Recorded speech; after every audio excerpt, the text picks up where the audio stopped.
रामा रमाउनु यहाँनिरको बाटो यस्तो छ कि हेर्नुहोस्, खौल्टा र खाल्टी छ क्या।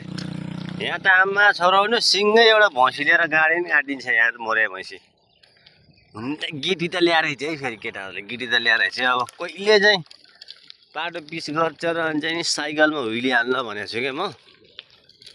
बाटै पिच गर्दैन यार, यस्तो छ बाटो हेर्नुहोस् हो। बाटोको हालत खराब छ। नेपालमा मात्रै भन्दै मैले त यहाँ पनि त्यस्तै रहेछ यहाँ नि।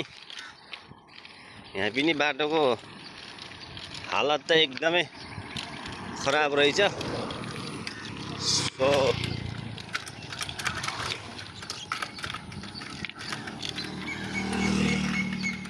के अड्क्यो फेरि यो मेरो हिरो हन्डामा गएर चाबी अड्केछ यहाँ। थैत्तेरिका झन्डै मेरो आज हिरो हन्डा गएको अनि बल्ल बल्ल किनेको थिएँ गाँठे, त्यही पनि झन्डै आज गएको। फेरि अब नेचुरल हो के हेर्नुहोस्, म त आफै हो बनाउने पनि ताला चाबी होइन। हेर्नु सक्नुहुन्छ यतातिर दृश्य यस्तो राम्रो छ कि बिहानको आहा।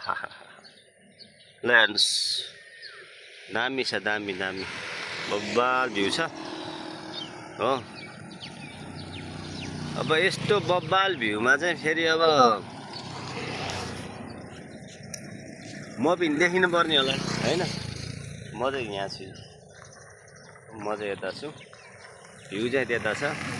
दामी छ। दियोस् आजको दिन सबैजनाको राम्रो होस् है त गाइज।